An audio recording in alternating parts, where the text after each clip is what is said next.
Sums चाहिएगा मेरे को, लेकिन थोड़ा फोन अपना फ्लाइट मोड करके देना, ठीक है, फोन साइलेंट कर लीजिएगा। और मार्जिनल कॉस्टिंग का सम चाहिए, क्वेश्चन नंबर 8 किए हैं हम लोग।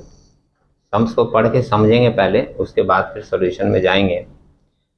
और आप लोग जब फर्स्ट क्लास इसका किए थे तो आप देखे थे फॉर्मूलाज कुछ बातें डिस्कस हुई थी। क्वेश्चन नंबर 7 में मैं आऊँगा अभी एक बार फिर से। क्वेश्चन नंबर 7 में जो सम्स दिया है वो किस तरीके से दिया है, ABC बना के दिया है, लेकिन आप देखोगे A नंबर में थ्योरी का क्वेश्चन पूछा है, B नंबर में भी थ्योरी का क्वेश्चन पूछा है, और C में फिर कैलकुलेशन बोला है। इसलिए ध्यान रखिएगा कि जो फर्स्ट क्लास में आपको नोट्स लिखवाया गया था और पूरा डिटेल बताया गया था चैप्टर का, वो सारी चीज़ें आपके ध्यान में पॉइंट वाइज होनी चाहिए, समझे। जैसे आप एक बार सिर्फ एक लुक दो क्वेश्चन नंबर 7 के ऊपर, आपको दिखेगा फर्स्ट नंबर में क्या पूछा उसने पता है, what information do you get from profit volume graph. First day हम लोग बनाए थे ब्रेक इवन चार्ट एक बनाए थे ना, उसमें ग्राफ था, तो आपको वो बना के प्रेजेंट कर देना है सिंपली, समझ रहे हैं। और आप देखे होंगे कि उसमें आपको छोटे छोटे फॉर्म में बताया गया था, 2-2 3-3 लाइन करके मीनिंग, क्योंकि जब क्वेश्चन 10 नंबर का बनाएगा और उसमें थ्योरी जोड़ेगा ना तो थोड़ा क्वेश्चन जोड़ेगा 2-3 नंबर का, समझ रहे हैं। बी नंबर भी देखो 7 का बी, उसमें क्या पूछा है, what information does margin of safety and angle of incidence express. तो मार्जिन ऑफ सेफ्टी और एंगल ऑफ इंसिडेंस के बारे में भी उस दिन चार्ट में भी बताया गया था, और 2-2 लाइन करके उसकी मीनिंग भी आपको लिखवाई गई थी। फर्स्ट क्लास का फॉर्मेट जाकर आप लोग देख लीजिएगा घर में, अभी नहीं, ठीक है, नहीं तो ऐसा बोले पन्ने पलटने लगे तो अभी हम लोग डिस्टर्ब नहीं होंगे, स्मूथली चलेंगे, ठीक है। आप देखिएगा वहां पर आपको मिलेगा। फिर C नंबर में पूछ दिया है क्वेश्चन सम्स कैलकुलेशन पार्ट, दिख रहा है।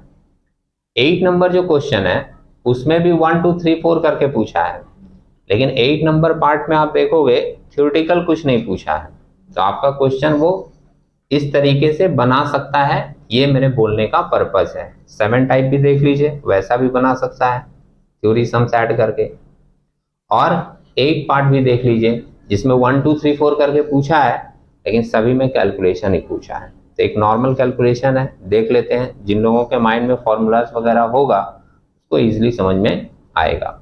सम्स पहले पढ़ लेते हैं एक बार। मेंशन करा X limited made a sale of ₹1 lakh during a certain period, the net profit of the same period was ₹10,000 and the fix overhead were ₹15,000।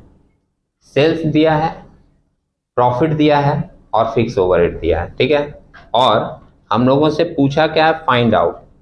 Number 1 में पूछा है profit volume ratio, PV ratio पूछा है। पीवी रेशियो का simple formula क्या है, contribution by sales into 100, है ना। तो आप देखिए कैलकुलेशन देखते चलिए। कंट्रीब्यूशन पहले अपने को निकालना होगा, कंट्रीब्यूशन निकालने के लिए तो आपको बहुत सारे फॉर्मूलाज दिए गए हैं, है ना। तो एक उसमें पॉइंट क्या था हमारा, contribution equals to fix cost plus profit. Fix cost दिया 15,000, प्रॉफिट दिया था 10,000, ऐड कर लिए हम लोगों को, कंट्रीब्यूशन मिलेगा कितना 25,000। फिर नंबर 1 देकर प्रॉफिट वॉल्यूम रेशियो निकाल लिए, contribution by sales, sales sums में दिया था 25,000 डिवाइडेड बाय 1 लाख इंटू 100 किए, कितना आ गया 25%, ठीक है। सेकेंड पार्ट क्या पूछा है आपका, सेकेंड नंबर पॉइंट में पूछा है ब्रेक इवन पॉइंट, ठीक है। अब ब्रेक इवन पॉइंट के लिए 2 फॉर्मूला था आपके पास, याद होगा किसी को। एक था हम लोगों का fix cost divided by PV ratio, और एक था हम लोगों का fix cost divided by contribution per unit. दोनों अलग अलग है और दोनों में अलग अलग चीजें निकलती हैं। जब हम लोग fix cost by PV ratio लेते हैं तो जो ब्रेक इवन पॉइंट निकलता है वो अमाउंट में निकलता है, ठीक है। और जब हम लोग fix cost divided by contribution per unit लेते हैं तब जो निकलती है वैल्यू वो यूनिट में निकलती है, ये ध्यान में रखिएगा। तो हमारे सम्स में तो यूनिट का कोई इंफॉर्मेशन ही नहीं दिया है, तो जो निकलेगा वो किस में निकलेगा, वैल्यू में, समझ रहे हैं। तो वैल्यू में निकाल दिए break even point, fix cost by PV ratio. Fix cost दिया हुआ था 15,000 और पीवी रेशियो हम लोगों ने निकाला अभी कितना 25%। तो ये सॉल्व करके आप लोग देख रहे थे ना कैलकुलेशन, कितना आया हम लोगों का 60,000, ठीक है, ये 60,000 आया किसमें, वैल्यू में, इसलिए लिखे हैं रुपीज। और यही आपका fix cost by contribution per unit लिया जाता तो जो निकल कर आता आपके सामने उसको हम लोग किस में लिखते हैं, यूनिट्स में। ठीक है, सम्स में यूनिट्स का कोई इंफॉर्मेशन नहीं है इसलिए हम लोग यूनिट्स में जा नहीं रहे हैं। कुछ चीजें इंफॉर्मेशन के हिसाब से कैलकुलेट की जाती है, जैसे आपके मन में डाउट आता है ना कब हम लोग ये वाला लेंगे कब ये वाला, तो वो सारी चीजें क्लियर होगी आपको सम्स पढ़ने पे। आपको सम्स पढ़कर समझना पड़ेगा, समझ रहे हैं। नेक्स्ट पॉइंट देखिएगा, पॉइंट नंबर 3 क्या मेंशन कर रहा है, पूछ क्या रहा है हम लोगों से, volume of sales to earn a profit of ₹15,000, मतलब कितने का सेल करें कि हम लोगों का 15,000 का प्रॉफिट हो। इसके लिए आपको एक डिजायर प्रॉफिट का फॉर्मूला दिया गया था, याद होगा किसी को, डिजायर प्रॉफिट का फॉर्मूला था, वो भी यूनिट में था और वैल्यू में था। तो मैं रिपीट करूं कि हम लोग किसमें कैलकुलेशन कर रहे हैं, वैल्यू में, क्योंकि हमारे सम्स में यूनिट का कोई भी इंफॉर्मेशन नहीं है। तो डिजायर प्रॉफिट वाला फॉर्मूला लगाएंगे, volume of sales to earn a profit of ₹15,000। Question क्या पूछा है कि तुम कितने का सेल करोगे कि तुम्हारा 15,000 का प्रॉफिट हो, समझ रहे हैं। तो रिक्वायर्ड सेल ये हमको चाहिए, क्या था, fix cost plus Dzire profit divided by PV ratio. अब फिक्स कॉस्ट सम्स में दिया है 15,000, प्रॉफिट कितना कमाने के लिए बोला है 15,000, तो लिख दिए 15 डिवाइडेड बाय पीवी रेशियो यहाँ निकाले ही थे 25%, तो 30,000 डिवाइडेड बाय 25% किए, हम लोगों को वैल्यू मिल गया कितना, 1,20,000।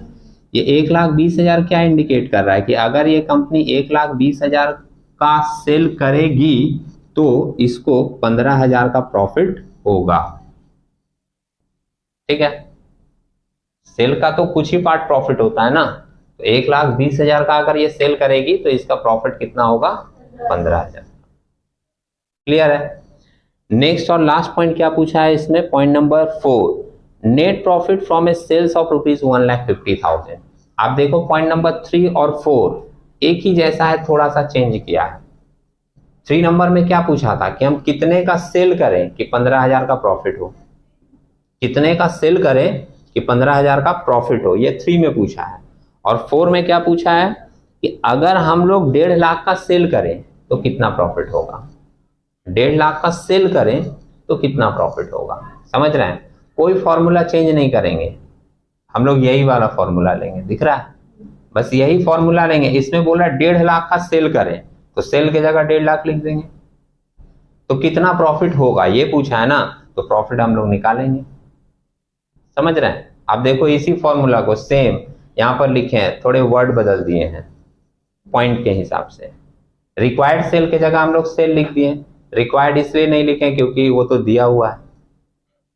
Plus fix cost, fix equals to fix cost plus net profit, net profit लिख दिए क्योंकि डिजायर प्रॉफिट नहीं है, नेट प्रॉफिट हमको निकालना है, डिवाइडेड बाय पीवी रेशियो।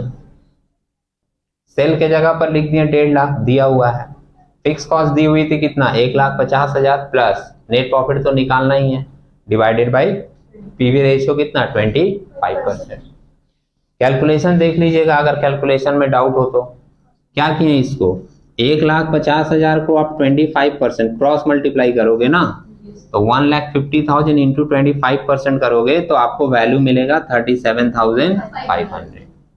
समझ रहे हैं। और इक्वल्स के इधर में क्या है 15,000 प्लस नेट प्रॉफिट, तो आप 15,000 को उधर ले जाओ, अमाउंट को अमाउंट के साथ, ये प्लस का चीज उधर जाएगा तो माइनस हो जाएगा ना, तो माइनस 15,000 लिख दिए, इक्वल्स टू कितना, नेट प्रॉफिट। ठीक है, और आप 37,500 में 15,000 माइनस करोगे तो नेट प्रॉफिट आपको मिल जाएगा कितना, 22,500। ठीक है, कैलकुलेशन थोड़ा और बढ़ेगा, आगे हम लोग मूव करेंगे तो, लेकिन इस टाइप का क्वेश्चन बनाया जा सकता है अगर 10 नंबर का क्वेश्चन पूछा गया तो। ठीक है, ओके, एक बार फिर से देख लीजिए, कोई डाउट हो मन में तो आप फिर से पूछ लीजिए, हम फिर से एक्सप्लेन कर। अब नेक्स्ट क्वेश्चन में जाएंगे।